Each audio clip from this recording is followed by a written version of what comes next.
परमेश्वर पिता का धन्यवाद करते हैं कि प्रभु ने हम सबको संभाला है और यहाँ पर लेकर के आकर उसके नाम की महिमा करने पाते हैं, उसके वचन को हम सुनने पाते हैं, उसकी आराधना करने पाते हैं। ये परमेश्वर का अनुग्रह है जो हम सबके जीवन में बना हुआ है। वरना परिस्थितियाँ तो कठिन हैं कि हम सब एक जगह पर जमा होना हमारा मुश्किल हो जाता है। कई बार बहुत से महीने बीते हैं जहाँ मुश्किल हुआ, हम यहाँ जमा नहीं हो पाए, लेकिन ये परमेश्वर का अनुग्रह है कि उसने हमें मौका दिया कि हम सब एक साथ होकर परमेश्वर के नाम की महिमा करने पाते हैं। मैं धन्यवाद करता हूँ इस सबसे अच्छे अवसर के लिए जो मुझे प्राप्त हुआ कि आपके बीच में परमेश्वर के वचन को मैं रख सकता हूँ। पास्टर डैनियल का धन्यवाद करते हैं और सभी लोगों का धन्यवाद करते हैं। एक वचन मैं आपके साथ बांटना चाहता हूँ जो आपको मिलेगा लूका उसका 16वां अध्याय और उसकी पहली आयत से 9वीं आयत तक हम पढ़ेंगे। 9वें पद पर आप ध्यान दीजिए। यहाँ पर क्या कहा प्रभु यीशु मसीह ने? प्रभु ने कहा, मैं तुमसे सच कहता हूँ कि अधर्म के धन से अपने लिए मित्र बना लो ताकि जब वह जाता रहे तुम्हें अनंत निवासों में ले लें। अब यहाँ पर अधर्म का धन जो शब्द है इस्तेमाल किया गया, लेकिन एक वर्जन में या और भी बहुत सारे वर्जन में लिखा है संसारिक धन। तो अधर्म का धन नहीं है, ये बेईमानी से कमाया नहीं, बात नहीं हो रही है, वरन संसारिक धन की बात कर रहा है। परमेश्वर कह रहे हैं यहाँ पर जो तुमने संसार में जो तुमने धन कमाया है उससे अपने लिए मित्र बना लो। तो संसारिक धन क्या है इसको हम समझें। संसारिक धन सबसे पहले तो जो ये जीवन परमेश्वर ने मुझे और आपको दिया है ये बहुमूल्य धन है। समझ रहे इस बात को? परमेश्वर कह रहे हैं कि संसारिक धन से अपने लिए मित्र बना लो ताकि जब ये जाता रहे तो वो तुम्हें अनंत निवासों में ले लें। यहाँ पर लिखा अनंत निवासों में ले लें, लेकिन जिस वर्जन में और आगे आप पढ़ेंगे तो अनुवाद में लिखा हुआ है कि वो तुम्हें तुम्हारा अनंत निवासों में स्वागत करें। तो जब इस वर्जन को पढ़ते हैं तो बात समझ में नहीं आती है, लेकिन जब अलग पढ़ते हैं तो हमें दिखाई देता है प्रभु यीशु मसीह क्या कह रहे हैं। वो कह रहे हैं कि संसारिक धन से अपने लिए मित्र बना लो ताकि जब ये समाप्त हो, ये जाता रहे, तो वो मित्र अनंत निवासों में तुम्हारा स्वागत करें। समझ पा रहे हैं आप ये बात? अभी हमने गीत गाया, अजय भाई क्या गीत था लास्ट वाला? तू जो कह दे मैं करूंगा। इस बात को ध्यान रखिएगा। प्रभु ने कहा है अनंत निवासों में तुम्हारा स्वागत हो, ऐसा काम करना। परमेश्वर चाहते हैं कि परमेश्वर ने जो हमें कहा है वो हम करें। यीशु मसीह ने चेलों को आज्ञा दी। हम कितने मानते हैं इस बात को? हम सब की हम में से कौन कौन ये कह सकता है कि मैं यीशु का चेला हूँ या नहीं हूँ तो मैं बनना चाहता हूँ? सभी है ना? और जो यहाँ पर आए हैं वो इस इच्छा से आए कि हम यीशु का चेला बनेंगे। तो यीशु के चेलों को जिम्मेदारी दी गई है, जगत के छोर तक तुम प्रचार करो परमेश्वर के राज्य का, उन्हें मेरी आज्ञाएं मानना सिखाओ। कहा ना यीशु मसीह ने। तो प्रभु कह रहे हैं, जो अभी हमने गीत भी गाया कि जो तू कह दे वो मैं करूँगा। तो यीशु मसीह इस दृष्टांत में ये कह रहे हैं, हालांकि इस व्यक्ति ने यहाँ पर बेईमानी की है ना, प्रतीत होता है कि इसने बेईमानी की, इसको सजा मिलनी चाहिए, लेकिन इसके बावजूद भी प्रभु यीशु मसीह इसकी प्रशंसा कह रहे हैं। स्वामी ने उसकी प्रशंसा की। जानते क्यों करी? यीशु मसीह ने कहा कि संसार के लोग ज्योति के लोगों से अधिक चतुर हैं रीति और व्यवहारों में। वो अपने लिए मित्र बनाना जानते हैं। और आप पर और मुझ पर इतनी बड़ी जिम्मेदारी है। बाइबल कहते कि अधोलोक ने बेपरिमाण अपना मुंह पसारा है। लोग बिना यीशु को जाने नरक में जा रहे हैं और हम और आप हाथ पर हाथ धीरे बैठे हुए हैं। वो कह रहा है कि अपने इस संसारिक धन से, ये आपका जीवन है, इस जीवन में आपका रुपया पैसा भी आपका धन है, और जो टैलेंट्स परमेश्वर ने दिए हैं, जो तोड़े परमेश्वर ने दिए हैं, वो भी आपका धन है। वो कहता है इस धन, इससे पहले कि ये समाप्त हो, अपने लिए मित्र बना लो। क्यों बना लो? यहां पर लिखा है, इस तरह से लिखा है कि वे अनंत निवासों में तुम्हें ले लें, लेकिन जिस वर्जन में मैंने पढ़ा वहां पर लिखा है कि अनंत निवासों में तुम्हारा स्वागत करें। आप जानते हैं जब बिली ग्राहम यहाँ से गए होंगे इस संसार से, लाखों लोग होंगे जो ताली बजा रहे होंगे, कह रहे होंगे यीशु मसीह हमने इस व्यक्ति के द्वारा आपको जाना, और वो उनका स्वागत कर रहे हैं वहाँ पर। यही बात यीशु मसीह दृष्टांत में मुझे और आपको सिखाना चाहते हैं कि इससे पहले कि ये संसारिक धन समाप्त हो, संसार की गफलत में मत जियो। ये सब बातें यहीं पर रह जाएंगी। आपका जॉब, आपका रुपया, आपका पैसा, आपका धन, ये सब बातें यहीं रह जाएंगी। आपकी चिंताएं, लिखा है संसार में धन का धोखा और व्यर्थ की चिंता हमारे अभिषेक को दबा देती हैं। ये चिंता यहीं की हैं बस 4 दिन की। इसके बाद क्या? हमने क्या किया यीशु मसीह के लिए? हम क्या कर पाए परमेश्वर के राज्य के लिए? क्या वहाँ पर लोग होंगे जो आपका स्वागत करेंगे कि मैंने अज्जू भाई, यीशु से कहेंगे यीशु हमने अज्जू भाई के द्वारा आपका नाम सुना था, हम स्वागत करते हैं इनका यहाँ पर। क्या वहाँ पर ऐसा सीन होगा? हम इस बात की गारंटी ले सकते हैं? हमें लेनी चाहिए। परमेश्वर ने मुझे और आपको इस संसार में क्यों रखा है? कि हमारे जीवन से परमेश्वर के नाम की महिमा होने पाए। वरना जानते क्या होता, जिस दिन आपने यीशु मसीह को जाना ना, उसी दिन परमेश्वर ने आपको यहाँ से उठा लिया होता, क्योंकि आप तो उद्धार पा गए, आप स्वर्ग राज्य के नागरिक हो गए यीशु मसीह को जानकर। लेकिन क्यों यीशु ने आज तक आपको यहाँ पर रखा हुआ है? इसलिए कि आपके पास वो असीम धन है। मिट्टी के बर्तनों में वो असीम धन डाल दिया गया, पवित्र आत्मा का अभिषेक डाल दिया गया, परमेश्वर का वचन डाल दिया गया। जानते क्यों? ताकि इस संसार के धन से तुम अपने लिए मित्र बना लो। यीशु कह रहे हैं कि संसार के लोग जो अंधकार में जी रहे हैं, वो ज्योति के लोगों से, जो यीशु को जान गए हैं, कलीसिया के लोगों से रीति और व्यवहार में बहुत चतुर हैं। वो जानते हैं कैसे अपने लिए मित्र बनाना, कैसे लोगों को अपनी साइड करना है। यदि आप दुकान पर एक साड़ी खरीदने जाते हो ना, तो दुकानदार इतना तेज होता है कि आपको कॉफ़ी पिलाएगा, गर्मी होगी तो कोल्ड ड्रिंक पिलाएगा और कहेगा बहन जी ये साड़ी बहुत अच्छी से आप ले लीजिए, मैं कोल्ड ड्रिंक तो आपको मुफ्त में पिला रहा हूँ। कहता नहीं है, लेकिन वो मुफ्त में पिलाता है। जानते क्या करता है? वो लग तो रहा है कि मुफ्त में पिलाइए, लेकिन उस कोल्ड ड्रिंक का दाम उसी साड़ी में जोड़ चुका होता है। वो इतने तेज होते हैं वो लोग, और अपने लिए मित्र बना लेते हैं। अपना फ़ायदा भी ले लिया और अपने लिए मित्र भी बना लिया, साड़ी बेच भी दी। आप हमारे देश में जानते हैं पॉलिटिकल पार्टीज क्या करती हैं? एक ऐसी नाशवान चीज़ को प्राप्त करने के लिए, इस संसार की सत्ता को प्राप्त करने के लिए क्या कुछ नहीं कर गुजरते हो कि लोग हमारी साइड आ जाएं? क्या कुछ नहीं कर गुजरते? कितने तेज हैं कि लोग हमारे फेवर में आ जाएं? पता नहीं कैसे कैसे वायदे, कैसी कैसी चीज़ें कर बैठते हैं। बहुत तेज हैं वो कि ये हमारे फेवर में आ जाएं। और कलीसिया के लोग सुस्त, उन्हें पता ही नहीं कि हमें जिम्मेदारी दी गई है कि लोगों को यीशु के फेवर में लाना है, क्योंकि बिना यीशु के जाने वो नरक में जाने वाले हैं। इसमें हमारा लाभ नहीं है। जो कोई यीशु का नाम लेगा वो उद्धार पाएगा। बाइबल इस बात को डिक्लेयर करती है, और आसमान के नीचे और जमीन के ऊपर कोई और नाम नहीं दिया गया जिसके द्वारा एक मनुष्य उद्धार पा सके। और जितनों ने ये बात अपने जीवन में हासिल कर ली है, उनकी जिम्मेदारी है कि वो दूसरों को ये बात पहुंचा दें कि भाई बिना यीशु मसीह के आप अनंत जीवन, हमेशा की जिंदगी नहीं पा सकोगे। यीशु कह रहे हैं कि इससे पहले कि ये जीवन समाप्त हो, ये सांसारिक धन समाप्त हो, अपने लिए मित्र बना लो। कौन से मित्र? जो वहाँ तुम्हारा स्वागत करेंगे। हो सकता है उसमें से बहुतेरे आपसे पहले वहाँ पहुँच जाएं, और जब आप वहाँ जाओगे तो यीशु से कहेंगे, यीशु यही थे जिनके द्वारा हमने आपके नाम को जाना, वरना हम भी नरक में चले जाते। आज जो हम यहाँ स्वर्ग राज्य में बैठे हैं, इस व्यक्ति का कार्य है जो उसने किया था मेरे जीवन में। ये मेरे घर पे आया था, मुझे मेरे लिए प्रार्थना करने के, जो बीमार था, इसने मुझे आपका नाम बताया था। आप समझ पा रहे हैं कितना बड़ा संसारिक धन हमें सौंपा गया है, जिम्मेदारी सौंपी गई है, लेकिन हम इसके प्रति बिल्कुल भी गंभीर कई बार नजर नहीं आते। हमारा कुछ फायदा नहीं है। जो कोई भी व्यक्ति यीशु के बारे में किसी को बताता ना, सब कुछ स्वार्थ नहीं होता। बस इतनी सी इच्छा है कि जैसे मैंने जीवन पा लिया है यीशु को जानकर, आप भी पालो, क्योंकि बिना यीशु मसीह के कोई भी व्यक्ति हमेशा की जिंदगी नहीं पा सकता। अधोलोक ने बेपरिमाण मुंह पसारा हुआ है। और ऐसा क्यों है जानते हैं? क्योंकि यीशु ही है जिसने हमारे पापों का दाम चुकाया। संसार में कोई ये दावा ही नहीं कर सकता है। यीशु आए और सारे जगत के पापों का बोझ अपने पर उठाया, हम सब के लिए मारे गए, गाड़े गए और तीसरे दिन जी उठे। और बाइबल कहती है, जो कोई विश्वास करेगा यीशु मसीह पर, उसके किए कार्य पर, और उसे अपना प्रभु अंगीकार करेगा, वो निश्चय ही उद्धार पाएगा। उस पर दंड की आज्ञा नहीं होगी। इसलिए परमेश्वर चाहते हैं कि लोग यीशु के नाम को जानें, परमेश्वर के राज्य में पहुँचें। और यहाँ पर इस दृष्टांत के द्वारा प्रभु हमें सिखा रहे हैं कि ये चतुर भंडारी, इसको क्यों कहा गया? कहना तो चाहिए कि बेईमान भंडारी, लेकिन चतुर भंडारी ये इसलिए है, जब इसे पता चला कि मेरी नौकरी जाने वाली है, तो इसने अपने लिए इंतजाम कर लिया। मालिक को इससे नाराज होना चाहिए कायदे में, क्योंकि इसने बेईमानी की है, बाद में भी बेईमानी कर रहा है। जिसका जितना था कम लिखवा दिया बही खाते में, जिसके 100 थे उसका 80 लिखवा दिया, जिसके 80 थे उसके 50 लिखवा दिया। लेकिन तो भी मालिक ने, स्वामी ने इसकी प्रशंसा करी। जानते क्यों करी? क्योंकि मालिक ये जान गया कि कितना चतुर इंसान है, ये कितना तेज है। अपने लिए इंतजाम कर लिया, इसकी से पता इसकी जॉब जाने वाली है, लेकिन इसने क्या इंतजाम किया? कोई बात नहीं, मालिक निकाल दे, मैं इन लोगों को अपने फेवर में कर लेता हूँ, कम से कम 2 वक्त की रोटी तो मैं दिया ही करेंगे। इतनी सी बात यीशु हमें सिखाना चाह रहे हैं कि संसार के लोग रीति रिवाजों में कितने तेज हैं, अपने लिए इंतजाम कर ही लेते हैं। और हमें तो अनंत जीवन की जिम्मेदारी सौंपी गई है, वहाँ के लिए हमने कोई इंतजाम ही नहीं किया। अरे हम तो बच गए, लेकिन क्या कोई वहाँ पर एक गवाही देगा कि इसके द्वारा मैं अभी बच गया?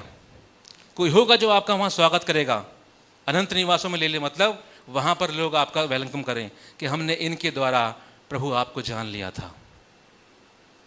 उस व्यक्ति ने अपने लिए इंतज़ाम कर लिया, जब नौकरी जाएगी तो वह क्या करेगा, जिन लोगों का उसने फेवर किया है वही लोग उसको, भाई साहब आप बड़े अच्छे इंसान हैं, आपने हमारा कर्जा ख़त्म करवा दिया, कम करवा दिया, कोई बात नहीं आपकी जॉब चलेगी, हम आपको खाना खिलाएंगे।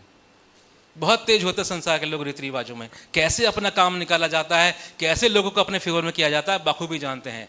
लेकिन ज्योति की संतान रीति व्यवहारों में उतने ही सुस्त हैं। यीशु कह रहे हैं कि संसार के धन से अपने लिए मित्र बना लो, इससे पहले कि ये धन समाप्त हो।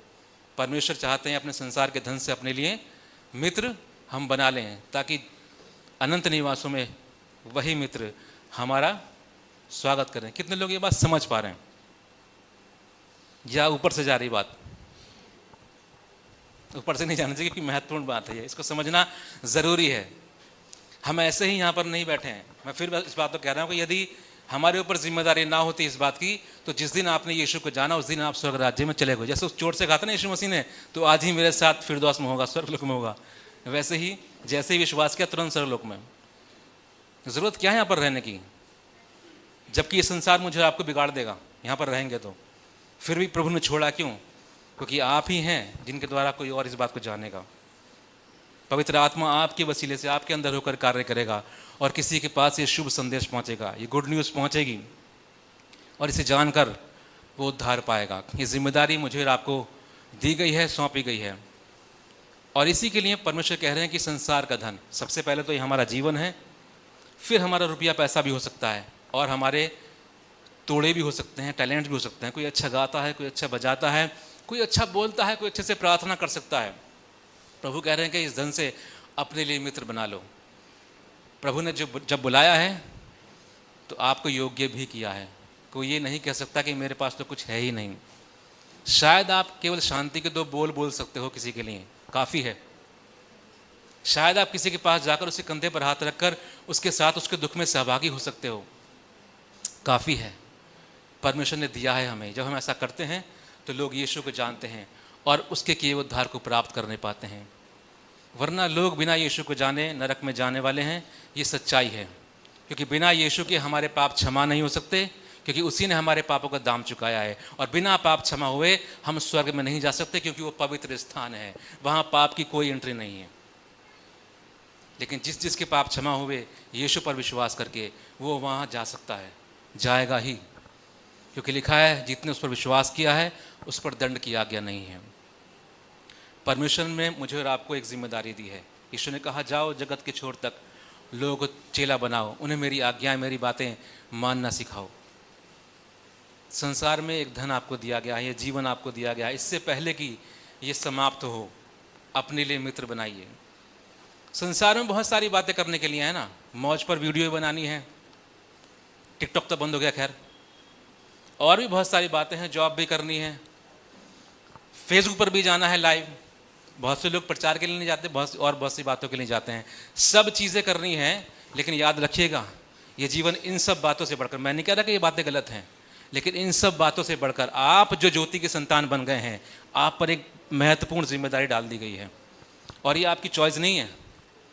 क्रूस पर जिस दिन यीशु मसीह आपके लिए मरा, उसी दिन ये आदान प्रदान हो गया। आपकी सारी अपवित्रता, अधार्मिकता, सारे पाप यीशु पर ट्रांसफ़र हुए, और उसकी धार्मिकता, उसकी पवित्रता और उसकी जिम्मेदारी, कि वो जगत के उद्धार के लिए आया था, आप पर ट्रांसफ़र की गई है।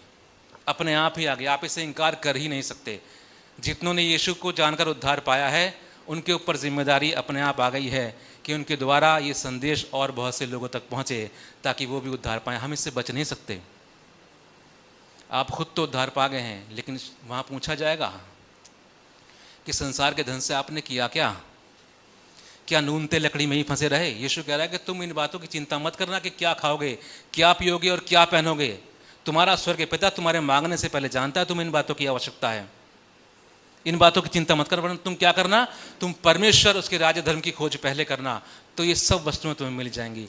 परमेश्वर आपसे आप ही आपके जीवन में बातें जोड़ देंगे। मैं ये नहीं कह रहा कि जॉब करना, नौकरी करना या काम करना, बिजनेस करना बुरी बात है, बेहद ज़रूरी बात है। लेकिन उन्हीं स्थानों पर बहुत सारे ऐसी भेड़ें हैं जिनके लिए यीशु मसीह कहता है कि वो ऐसे भटक रही हैं जिनका कोई चरवाहा नहीं है।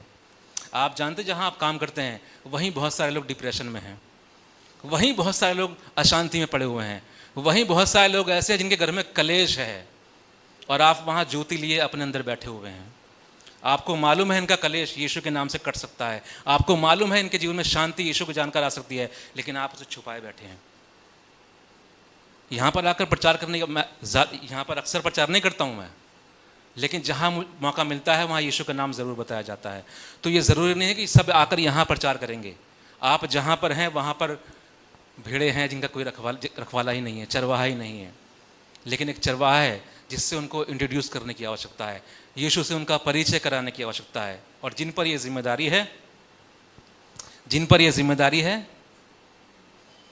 वो छुपा कर बैठे हैं, ज्योति को अपने अंदर लिए बैठे हैं। यीशु ने कहा कि तुम जगत की ज्योति हो। यीशु कहता है कि मैं जगत की ज्योति, फिर वो चेलों को कहता है कि तुम जगत की ज्योति हो। सो हम पर एक जिम्मेदारी सौंपी गई है। आपको तोड़ों का दृष्टांत याद है ना, एक को 10 दिए गए, एक को 5 दिए गए और एक को 1 दिया गया। उसने क्या किया? कहता कि मैं तो जानता था कठोर मनुष्य है। तो मालिक ने क्या कहा? जब तू जानता था कि मैं कठोर मनुष्य हूँ, जहाँ नहीं बोता वहाँ से काट लेता हूँ भाई, तो सर्राफों को दे देता, वो इससे व्यापार कर लेते, कुछ बढ़ जाता। मैं बताऊँ आपको, जो कुछ भी दिया गया है ना वो बढ़ाने के लिए दिया गया है। आप अकेले विश्वास किए हैं, लेकिन परमेश्वर चाहते हैं आपके द्वारा और 2 3 4 5 6 7 8 9 10 ये 1000 भी हो सकते हैं यीशु पर विश्वास करके उद्धार पा सकें। लेकिन हमने क्या किया? मिट्टी में गाड़ के। हो सकता है कि आप बहुत अच्छा गिटार बजाना जानते हो, आपके इसी बजाने के द्वारा लोग आपकी तरफ आकर्षित होते हैं, और जब आपकी तरफ आकर्षित होते हैं तो आपके मुंह से जानते क्या निकलता है? माइकल जैक्सन नहीं, यीशु का नाम निकलता है। वो आपको जानने के द्वारा माइकल जैक्सन या शाहरुख खान या आमिर खान को नहीं जानते, वो यीशु को जानने चाहिए, क्योंकि उससे बड़ा हीरो कोई नहीं है। पर समस्या हमारी बात यह है, हमारे जवानों की ये हो चुकी है कि हम इस सत्य को जानते हुए भी या तो जानते नहीं हैं, या जानते हुए भी हम अनजान बन रहे हैं। हम अनजाने में उन चीज़ों को प्रमोट कर रहे हैं बहुत ऐसे जिन्हें हमें नहीं करना है, और जिसे करना है उसको अंदर दबाए बैठे हैं। गीत तो हमने गाया कि जो तू चाहे वो हम करेंगे, करना ज़रूरी है। इसके लिए ज़रूरी नहीं कि आप यहाँ चर्च में आके करोगे, यहाँ प्रचार करोगे, यहाँ ही वर्शिप करोगे। आप जहाँ काम करने जाते हो, जहाँ सड़क पर चलते हो, वहाँ ऐसे लोग हैं जिनके जीवन में समस्याएं हैं, जो जूझ रहे हैं अपनी प्रॉब्लम से, और उन्हें कोई आशा नहीं है। और वचन कहता है यीशु मसीह में हमें आशा मिल जाती है। और मैं ये भी नहीं कहता कि आप में से ऐसा कोई करता नहीं, बहुत सारे लोग हैं जो अपने जाते काम पर हैं, लेकिन जिसके यहाँ जाते हैं उसे यीशु का नाम बताकर आ जाते हैं। यही तो चाहिए प्रभु को। उसने कहा इससे पहले कि संसार का धन खत्म, ये तो खत्म हो ही जाना है, लेकिन क्या तुम ऐसे मित्र बनाने में कामयाब हो जाओगे जो वहाँ तुम्हारा स्वागत करेंगे? वो कहेंगे यीशु मसीह, अगर ये भाई मेरे घर ना आता उस दिन तो मैं आपको जान नहीं पाता, और ना ही जान पाता तो आज मैं यहाँ होता ही नहीं, मैं नरक की आग में जल रहा होता। ये जिम्मेदारी मुझे और आपको सौंपी गई है। इसलिए इस चतुर भंडारी की मालिक ने प्रशंसा करी। कर तो रहा था बेईमानी, लेकिन एक कंपैरिजन यीशु मसीह यहाँ पर दे रहे हैं कि संसार के लोग कितने तेज हैं। पॉलिटिकल पार्टियाँ लोगों को अपने फेवर में करने के लिए पता नहीं क्या क्या खेल खेल जाती हैं, एक नाशवान सत्ता को हासिल करने के लिए। और मुझे और आपको एक ऐसी सत्ता के लिए बुलाया गया है जो नाशवान नहीं है, हमेशा की ज़िंदगी की सत्ता है, हमेशा की वो सरकार है, वो कभी गिर ही नहीं सकती है। उस सरकार के मैं और आप नुमाइंदे हैं, हम मसीह के राजदूत हैं, और उसके लिए हम बिल्कुल भी ललायत नज़र नहीं आते कई बार। जानते क्यों? क्योंकि संसार में धन का धोखा और व्यर्थ की बातें, चिंताएं मेरे और आपके अभिषेक को दबाती। हम दिन रात इसी बात के बारे में सोचते रहते हैं, दोबारा कहीं लॉकडाउन ना लग जाए, हमारी जॉब ना चली जाए। यीशु कहने के इन बातों के बारे में मत सोचना, क्योंकि तुम जानते हो कि मैं आकाश के पक्षियों को खिलाता हूँ जो ना बोते हैं ना काटते हैं। वो कैसे उन्हें खिलाता है? वो कहता है कि जाओ वहाँ छत पे दाना पड़ा हुआ है, जाके खा लो। उनका काम सिर्फ इतना है कि परमेश्वर की ओर से जो बात कही गई उसको मान लेना बस। वो कहता है कि तुम्हारा मूल्य तो इनसे कहीं अधिक बढ़कर है। क्या मैं तुम्हें ना बताऊंगा कि तुम्हारे लिए जॉब कहाँ रखी है? लेकिन हमारी समस्या यह है कि हम उसके पास पूछने के लिए जाते ही नहीं हैं, बस दिन रात परेशान होते रहते हैं कि ऐसा ना हो जाए, वैसा ना हो जाए। यीशु कह रहा है कि इन बातों की चिंता मत करना, तुम परमेश्वर उसके राज्य धर्म की खोज पहले करना, तो सब वस्तुएं तुम्हें मिल जाएंगी।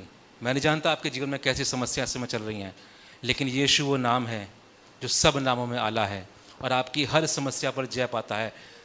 पहला यूहन्ना उसके 5वें अध्याय में लिखा हुआ है, संसार पर जय कौन पाता है? केवल वो जिसका ये विश्वास है कि यीशु परमेश्वर का पुत्र है। और वहाँ पर जो बात लिखी ना कि हम संसार पर जय किससे पाते हैं? उस विश्वास से जो हम उसके नाम पर करते हैं। यानी विश्वास इक्वल टू विक्ट्री, है ना। फेथ इक्वल टू विक्ट्री है, अगर मैथमेटिकल लैंग्वेज में कहें तो। विश्वास ही हमारी विजय है। जो हम यीशु के नाम पर विश्वास करते हैं वही हमारी विजय है। हम पहले से ही जीती हुई साइड में है। तो कौन व्यक्ति संसार की बातों पर जय पा सकता है? जो विश्वास करता है यीशु मसीह के नाम पर। ये बात सत्य है। अगर हमने यीशु के नाम पर विश्वास किया है तो संसार की ऐसी कोई बात नहीं है जो आपको हरा दे, और ऐसा कुछ भी नहीं है जो आपको प्राप्त ना हो सके। वो सब कुछ जो आपके लिए भला और उत्तम है, क्योंकि परमेश्वर ने अपने प्रेम करने वालों के लिए उत्तम आशीष रखी हैं। फिर क्यों हम दिन रात उन बातों के बारे में सोचकर परेशान होते हैं जिन पर हमारा कंट्रोल ही नहीं है? प्रभु ने कहा है तुम मेरे धर्मराज्य की खोज करो। इसका मतलब क्या है कि जो धन तुम्हें सौंपा गया ना, ये जीवन दिया गया, ये टैलेंट दिए गए हैं, और तुम्हारी जेब में जो थोड़ा सा है घटी भी है, तो भी परमेश्वर के राज्य में उसे बो दो। लिखा है वो बोने वाले को बीज देता है, और जब बीज बोया जाता है तो फसल बनकर लौटता है। और वचन कहता है जो औरों की खेती सींचता है उसकी भी सींची जाएगी। यदि अपनी बढ़ती में से बोया तो क्या बोया, जो अपनी घटी में से बोना जानता है परमेश्वर के राज्य में, सिर्फ इसलिए कि जब ये धन परमेश्वर की महिमा के लिए इस्तेमाल किया जाएगा तो कोई यीशु के नाम को जानकर उद्धार पाएगा। और इसका इनाम बहुत बड़ा है, बहुत बड़ा इनाम है। बहुत बड़ी मिरास वहाँ रखी है आपकी मेरे लिए। क्यों? क्योंकि हमने अपनी घटी में से भी इस बात के लिए बोया था, हमने धन बोया था कि कोई सुसमाचार सुनकर यीशु के पास आएगा और जीवन को प्राप्त कर लेगा। आप जानते हो उस धन की कितनी बड़ी कीमत है परमेश्वर की दृष्टि में। एक स्त्री ने केवल थोड़ा सा बोया था अपनी घटी में से। बहुत सारे धनवान बहुत सारा डाल रहे थे, लेकिन यीशु ने कहा कि इसका सबसे उत्तम दान है, क्योंकि उसने अपनी घटी में से परमेश्वर के राज्य के लिए बोया था। लेकिन हम अपनी ही चिंता में फंसे हुए हैं, हमारा कैसे पूरा होगा? अरे आपका पूरा हो जाएगा। आप किसी के जीवन में बोना तो सीखिए, किसी के जीवन में आशा तो बोइए, किसी को 2 रोटी खिलाना तो सीखिए। आपका पूरा ना हो ये हो ही नहीं सकता, क्योंकि वचन डिक्लेयर करता है जो औरों की खेती सींचता है उसकी भी सींची जाएगी। आप करके देखिएगा, प्रैक्टिकल बात है। मैंने ऐसा कोई इंसान नहीं देखा अपनी लाइफ में, और खुद भी इस बात को अनुभव किया है कि अगर किसी के जीवन में आपने बोया है और आप छूछे हाथ रह गए, ये हो ही नहीं सकता है। लेकिन जितना अधिक आप अपनी ही चिंता में डूबे रहोगे आप उतने ही खाली रहोगे। लेकिन जितना दूसरों के लिए आशीष बनने का प्रयास करोगे आप उतने ही उभरते जाओगे और बढ़ते जाओगे। करके देखिएगा प्रैक्टिकल। भले ही आज आपके पास कुछ भी ना हो, लेकिन दूसरे के लिए आशीष बनने का निर्णय ले लीजिए। आप कुछ ही दिनों में देखोगे कि आप कैसे बढ़ रहे हो, आपको पता चल जाएगा। लेकिन जितना आप सेल्फ कॉन्शियस रहोगे उतना अधिक आप गड्ढे में जा रहे हो। लिखा है कि अपनी ही नहीं वरन औरों के हित की भी चिंता किया करो।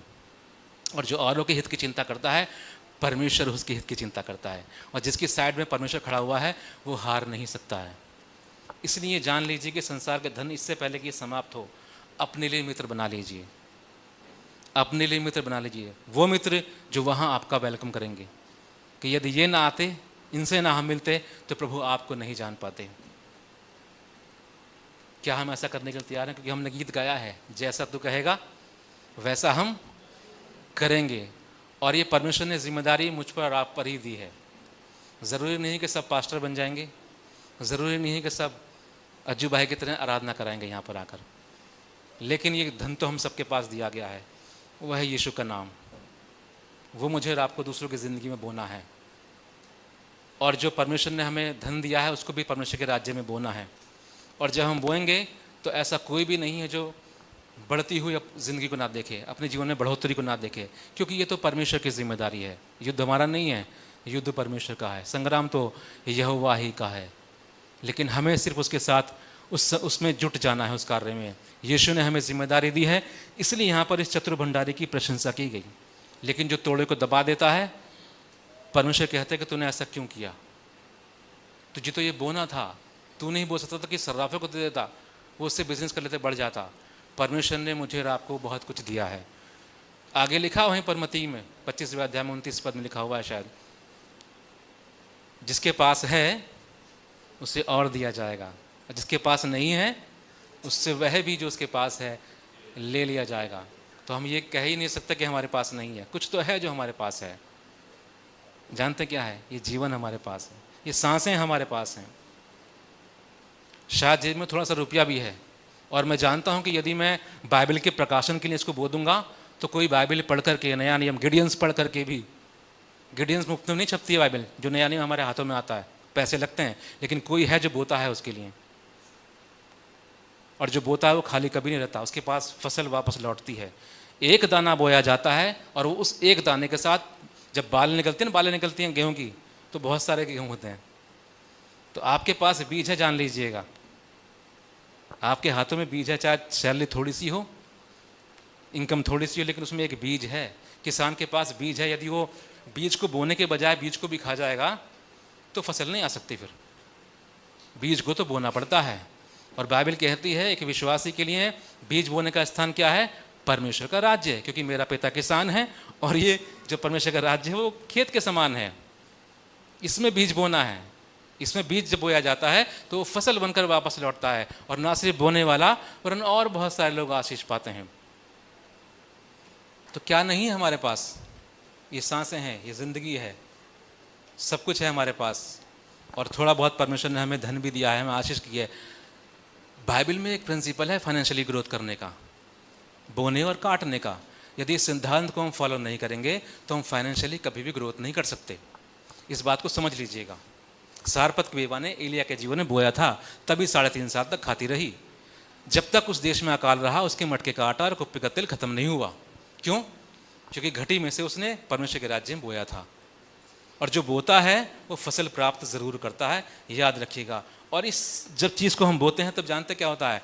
हम उस धन से अपने लिए मित्र बना रहे होते हैं। वो मित्र जो वहाँ कहेंगे, शायद किसी को पता भी नहीं है कि आपने जो दान दिया था उसके द्वारा जो बाइबल छपी हैं, चाहे BSI की हो, चाहे गिडियंस की हो, चाहे कोई टेम्पलेट छपा हो जिसमें यीशु के बारे में लिखा हो, और किसी ने उसको पढ़ा और उसका जीवन बदल गया, वो वहाँ जाकर ये गवाही देगा, प्रभु मैंने तो ये कागज़ का टुकड़ा पड़ा था जहाँ पर ये लिखा था कि यीशु ही उद्धार करता है, उसने मेरे पापा का बोझ उठाया, इतनी सी बात लिखी थी बस। यीशु कहेंगे जानते हैं इस बातों में किस किस का हाथ है? शायद आपका नाम ले दे, आपका नाम ले दे कि इन्होंने इस बात में इन्वेस्टमेंट किया था, और उस एक छोटे से पर्चे को पढ़कर जिसके छपने में इन लोगों ने अपनी घटी में से बोया था, तू जीवन पा गया उसे पढ़ करके। समझ पा रहे हैं आप ये बातें? आपका जो कुछ भी आप परमेश्वर के राज्य के लिए कर रहे हैं वो व्यर्थ नहीं है। लिखा है परमेश्वर में तुम्हारा परिश्रम व्यर्थ नहीं है। इस संसार में उन्नति पाने के लिए आप जो भी परिश्रम कर रहे हैं वो एक दिन खत्म हो जाएगा, कुछ हिसाब किताब नहीं रहेगा उसका। लेकिन परमेश्वर के राज्य के लिए आपने जो कुछ भी किया है वो हमेशा के लिए है, याद रखा जाएगा। परमेश्वर के राज्य के लिए जो कुछ भी किया है, परमेश्वर में आपका परिश्रम व्यर्थ नहीं होगा। बेहद बड़ी गंभीर जिम्मेदारी मुझे और आपको सौंपी गई है, हम इसके प्रति सजग रहें। परमेश्वर ने ये सांसें दी हैं, ये जॉब दी है, ये बिजनेस दिया है, जो कुछ भी दिया है, टैलेंट दिया है, गाने का, बजाने का, प्रार्थना करने का, प्रचार करने का, जो कुछ भी दिया है उसे परमेश्वर के राज्य में बोना सीखिए। और जब उसे बोया जाता है तो कोई यीशु के पास आ जाता है, उद्धार पा लेता है। बिना यीशु के कोई उद्धार नहीं पा सकता। ये बाइबल की सच्चाई है। हम माने तो हमारी मर्जी, हम ना माने तो हमारी मर्जी। लेकिन याद रखिए कि अगर आपको संदेह होता कि यार ऐसे कैसे हो सकता है, और भी तो हैं, ज़रूरी कि यीशु के नाम को मानना, लेकिन अगर इस बात में 1% भी सच्चाई निकल आई उस समय, तब आपका क्या होगा? आप बरसों बरसों सुनते आ रहे हैं कि यीशु मसीह में ही केवल उद्धार है, यीशु में ही हम जीवन पा सकते हैं, स्वर्ग में जा सकते हैं, और हम इसको झूठ मानते आ रहे हैं। लेकिन एक पल रुक करके सोचेगा कि अगर इसमें इतनी सी भी सच्चाई साबित हुई और यही बात सच निकल गई, तब आपका क्या होगा? तो मानना ना मानना हमारी मर्जी है, प्रभु ने हमें फ्री विल पर छोड़ा है। लेकिन यदि ये बात सच्ची हुई, हम तो मानते हैं सच्ची है क्योंकि लिखा है बाइबल में, परमेश्वर का वचन झूठा नहीं। लेकिन यदि किसी को संदेह है, वो इस बात को जान ले कि यदि ये बात सच उस दिन हो गई, तब आप कहाँ खड़े हो गए, ये हमें डिसाइड करना है। संदेह हम कर सकते हैं, ना मानना हमारी मर्जी है, बहुत अच्छी बात है। आप नहीं मानना चाहते, वो आपकी फ्री विल है, परमेश्वर ज़बरदस्ती नहीं करने वाले। लेकिन अगर सत्य है तो फिर आप कहाँ हैं, आप जान लीजिए। और जितनों ने विश्वास कर लिया है उनके ऊपर जिम्मेदारी है कि अपने सब कुछ से वो अपने संसारिक धन से अपने लिए मित्र बना लें, ताकि वो मित्र उस दिन वहाँ उनका स्वागत करें। जब हम यहाँ से जाएं तो वहाँ बहुत सारे लोग हों जो ये कहें कि हमने तो इनके द्वारा, जॉर्ज भाई के द्वारा हमने प्रभु यीशु मसीह के बारे में, हालांकि ये प्रार्थना किया करते थे, लेकिन इनकी प्रार्थनाओं से हमें बहुत आशीष मिली और वो प्रार्थनाओं में बहुत सारी आयतें बताए थे, वो हमारे दिल को छू जाती थी। यही तो बात है। और ऐसा हम में से कोई भी नहीं कुछ सौंपा नहीं गया है, कुछ तो है आपके अंदर जो प्रभु ने डाल दिया है। हमें उसे बढ़ाने की आवश्यकता है, उसको ग्रोथ करने की आवश्यकता है। प्रभु ने हमें आशीषित किया है, इसलिए इस चतुर भंडारी की प्रशंसा की गई, क्योंकि इसने अपने संसारिक धन से अपने लिए मित्र बना लिए। हालांकि इसने बेईमानी के कार्य के लिए, लेकिन परमेश्वर ये नहीं कह रहे कि आप बेईमान हो, लेकिन उसका उदाहरण देकर ये समझाना चाह रहे हैं कि वो बेईमान आदमी अपनी बेईमानी में इतना तेज है कि अपने लिए फेवर ढूंढ ही लेता है, और हम सच्चाई के लिए फेवर नहीं ढूंढ पाते। मतलब कि वो एक नाशवान सत्ता को हासिल करने के लिए लोगों को अपनी साइड कर लेते हैं, और हम एक हमेशा ठहरने वाले राज्य के लिए, जो परमेश्वर का राज्य है, लोगों को अपनी साइड करना जानते ही नहीं, या जानते हैं तो करना चाहते ही नहीं। अरे हमें क्या मतलब, हमारा काम चल रहा है ना, हमारी जॉब अच्छी चल रही है, हम तो 2 रोटी आराम से खा रहे हैं, ये मरने तो भूखा है, इनको क्या फ़र्क पड़ता है, हम ऐसी ज़िंदगी जी रहे हैं। लेकिन एक दिन इन बातों का हिसाब होगा। परमेश्वर चाहते हैं जो धन हमें सौंपा गया है, और आगे वो कहता है कि जो यहाँ पर लिखा है, जो थोड़े से थोड़े में सच्चा है वह बहुत में भी सच्चा है, और जो थोड़े से थोड़े में अधर्मी है वह बहुत में भी अधर्मी है। इसलिए जब तुम, यहाँ अधर्म का धन लिखा है, लेकिन जो सही शब्द है वो ये है, जब तुम संसार के धन में सच्चे न ठहरे तो सच्चा धन तुम्हें कौन सौंपेगा। इस संसार में जो हमें दिया गया, जब उसमें हमने सच्चाई नहीं रखी, तो उस सच्चे धन की कल्पना करना छोड़ दीजिए। परमेश्वर चाह रहे हैं कि हमें जो दिया गया है उसको हम लोगों के जीवन में बोना सीखें, अपनी ही जिंदगी में गफलत में ना रह रहे केवल कि मैं और मैं नहीं, हम परमेश्वर के राज्य की संतान हैं, और हमें लोगों के जीवन के लिए आशीष बनना है। और जब हम ऐसा करते हैं तो हम एग्जैक्टली वही कर रहे होते हैं जिसके लिए परमेश्वर ने मुझे और आपको आज तक के दिन के लिए इस संसार में ठहराया हुआ है। परमेश्वर की इच्छा है कि हम हमारे जीवन के द्वारा लोग प्रभु को जाने और उद्धार पा सकें। लेकिन यदि हम ऐसा नहीं कर पा रहे हैं तो आज मौका है कि हम एक पल रुक कर सोचें, प्रभु मैं क्यों इन संसार की बातों में फंसा हुआ हूँ, क्यों हमेशा बस नून तेल लकड़ी के बारे में सोचता रहता हूँ, जबकि तूने कहा है कि ये तो मैं तुझे दे दूंगा। आप इस बात को प्रैक्टिकली करके देखिएगा, एक बार अपने बारे में मत सोचिएगा, ये सोचेगा प्रभु मेरे द्वारा, मेरी वाणी के द्वारा, मेरे पैसे के द्वारा, मेरे जीवन के द्वारा कोई तेरे नाम को जान ले, अब से मैं ये इच्छा लेकर चलूँगा। आपको परमेश्वर का, मैं गारंटी नहीं दे रहा, परमेश्वर का वचन गारंटी दे रहा है कि जो आपको चाहिए आपको मिल जाएगा, वो जो सब कुछ आपके लिए भला है। ऐसा नहीं कि मन गढ़ंत कुछ ही मांग लो, जो कुछ आपके लिए भला है वो आपसे आपके पास आता चला जाएगा। क्यों? क्योंकि परमेश्वर अब ये जान गए कि ये व्यक्ति आशीष का स्रोत बनने के लिए तैयार है, चैनल ऑफ ब्लेसिंग होने के लिए तैयार है। परमेश्वर ने केवल हमें आशीष पाने के लिए नहीं, आशीष का श्रोता बनने के लिए बुलाया है, चैनल ऑफ ब्लेसिंग बनने के लिए बुलाया है। जब परमेश्वर ये देख लेते हैं कि अब इसके द्वारा लोग आशीष पा रहे हैं तो परमेश्वर और उड़ेलते जाते हैं। लेकिन यदि नलके को हम बंद करके बैठ जाते हैं ना, तो परमेश्वर वहाँ से ही बंद कर देता है। क्यों? क्योंकि आपको देने का फ़ायदा क्या है? आप तो खाओगे, चाटोगे, फेंक दोगे। लेकिन जब आपके द्वारा और बहुत से लोग आशीष पाने लगते हैं ना, तो परमेश्वर आशीषों की वर्षा करना शुरू कर देता है, क्योंकि वो जानता है कि अब ये सही मायनों में राजदूत बन गया है, ये वो जरिया बन गया जिसके द्वारा मेरा प्रेम लोगों तक बहुतायत से पहुंच रहा है, मेरी आशीष लोगों तक पहुंच पा रही है। तो हमें तैयार रहना इस बात के लिए, संसार के धन से अपने लिए मित्र बना लो, ताकि जब ये धन समाप्त हो तो वो तुम्हें अनंत निवासों में ले ले, यानी अनंत निवासों में, वहाँ स्वर्ग के राज्य में तुम्हारा वेलकम करते नजर आए कि इनके द्वारा हमने प्रभु आपको जाना था, हमने वो रास्ता जान लिया था जिस पर चलकर हमने जीवन पा लिया। यीशु ने कहा मार्ग, सत्य और जीवन मैं ही हूँ, बिना मेरे द्वारा कोई परमेश्वर पिता तक नहीं पहुँच सकता। अब यीशु ने तो ये बात कह दी, पर संसार कैसे जानेगा इस बात को? जब मैं बताऊंगा तभी तो जानेगा, आप बताएंगे तभी तो जानेगा। यीशु ही मार्ग, यीशु ही सत्य और यीशु ही जीवन है। जब ये बाइबल छपेगी, लोग इसे पढ़ेंगे तभी तो जानेंगे, और ये मुफ्त में छप नहीं सकती। फरिश्ते आकर रातों रात इसको छापने वाले नहीं है। ये छापेगा तो BSI, ये छापेगा तो गिडियंस, और उसे पैसे चाहिए, कौन देगा? या हमारे गुड न्यूज सेंटर ने उड़िया बाइबल छपवाई है ना, एक लैंग्वेज में, क्षेत्रीय भाषा में, वो फ्री में नहीं छपी है, उसके लिए पैसे लगे हैं, कौन देगा उसको? वो जो अपने अंदर ज्योति समा के बैठा है, मैं और आप। इसलिए हमेशा अपने बारे में ही सोचते ना रहें, औरों के हित की चिंता करें, क्योंकि आपके अंदर, आप जो मिट्टी के बर्तन हैं, आपके अंदर असीम धन उंडेल दिया गया है। उस धन को दूसरों तक पहुंचना चाहिए और अपने लिए मित्र बनाइए, ताकि जब ये धन समाप्त हो, ये जीवन जाता रहे, तो वहाँ तुम्हारा स्वागत किया जाए। प्रभु के दास बड़े बड़े जब पहुँचे होंगे ना, आप बिलीग्राम या और भी जो सेवक हैं, तो वहाँ उनका स्वागत क्या होगा कि इनके द्वारा प्रभु हमने आपको जान लिया था। एक दिन रेडियो पर इनका प्रचार आया था, मैंने सुना था, और लेकिन रेडियो पर प्रचार आने के लिए पैसा लगता है। तो खाली बिलीग्राम नहीं, जितने लोगों ने उनकी सेविकाएँ बोया होगा ना, वो भी वही सेम रिजल्ट पा रहे होंगे। तो उस व्यक्ति के उद्धार का कारण केवल बिलीग्राम नहीं थे, वो सब लोग भी गिने जाएंगे जिन्होंने उस सेविकाएँ बोया था, टाइम दिया था, पैसा दिया था, समय खर्च किया था, है ना। बहुत से लोग आकर यहाँ पर बहुत काम करते हैं, सफाई करते हैं, पोंछा लगाते हैं, कुछ भी करते हैं, ये व्यर्थ नहीं जाएगा, क्योंकि यदि वो ऐसा ना करे तो आप यहाँ आराम से बैठ नहीं सकते। बड़ा इनाम है इस बात का, शायद हम छोटा समझें, लेकिन परमेश्वर की दृष्टि में इसका बहुत बड़ा मूल्य है। प्रभु में हमारा परिश्रम व्यर्थ नहीं है।